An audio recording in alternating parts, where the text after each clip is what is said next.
આ દ્રશ્ય સામખિયારી નેશનલ હાઈવેના છે। ખેડૂતો અત્યારે ત્યાં ચક્કાજામ કરીને બેઠા છે।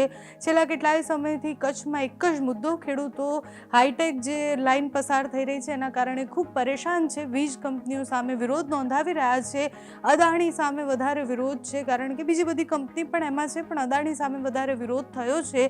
ધારાસભ્યથી લઈને નાનામાં નાના કાર્યકર્તા સુધી બધી જ જગ્યાએ ખેડૂતોએ પોતાની રજૂઆત કરી, પણ એમનું કોઈ સાંભળી નથી રહ્યું। વિરોધ પ્રદર્શન કરવા જ્યારે ખેડૂતો એક સાથે ભેગા થાય તો પોલીસ એમને ડિટેન કરીને લઈ જાય છે। એ દ્રશ્ય પણ આપણે જોયા।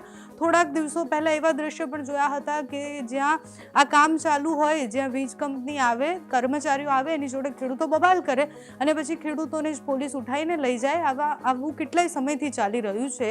કચ્છમાં અત્યારે હવે આ મુદ્દો ખૂબ ગરમાઈ ગયો છે। આજે જે ભારતીય કિસાન સમિતિ છે એના બધા જ ખેડૂતો, દૂર દૂરથી બધા જ ખેડૂતો ભેગા થયા અને અત્યારે વાઢિયામાંથી સૌથી વધારે ખેડૂતો ભેગા થઈ અને સામખિયારી નેશનલ હાઈવે પર ચક્કાજામ કરીને બેઠા છે, વિરોધ પ્રદર્શન કરી રહ્યા છે। એક જ મુદ્દો છે કે અમારા પડતર પ્રશ્ન જેટલા પણ છે એનું નિરાકરણ લાવો। આ રીતના વીજ કંપની જે નુકસાન કરી રહી છે એની સામે પગલાં લેવામાં આવે અને અમને અમારું વળતર જે છે આપવામાં આવે। વીજ કંપનીની સામેનો એ વિરોધ ગઈકાલે ધારાસભ્યને રોકી અને બહુ જ બધા સવાલ પણ પૂછવામાં આવ્યા હતા। ખેડૂતો હવે ખૂબ અકળાયા છે।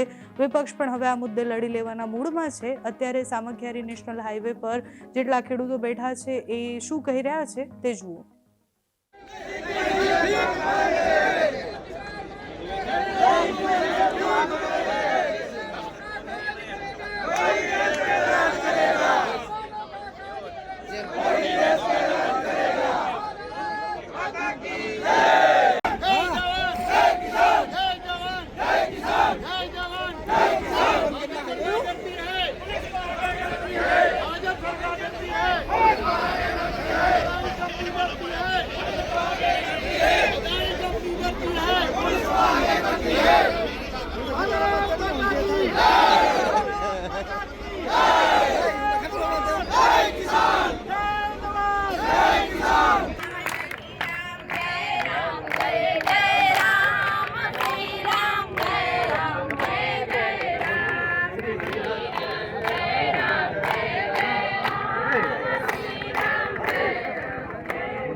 धरती हमारी माँ है, धरती से क्या नाता है, धरती हमारी माता है, हमारी माँ किरण થઈ રહ્યું છે।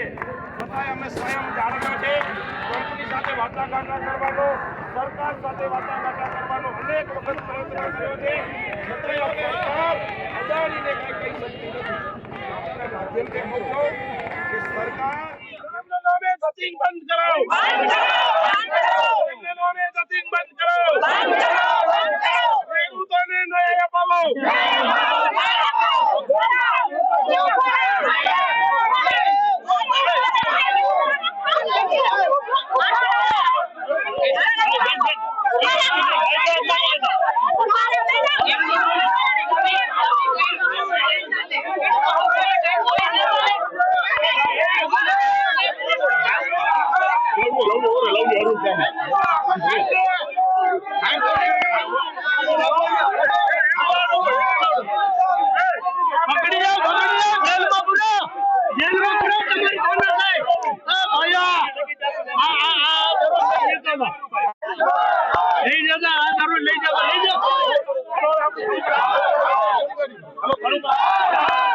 सद्बुद्धि दे श्री राम, अदाणी ने सद्बुद्धि दे श्री राम, आ सरकार ने सद्बुद्धि दे श्री राम, आ सरकार ने सद्बुद्धि दे श्री राम। श्री राम जय जय राम।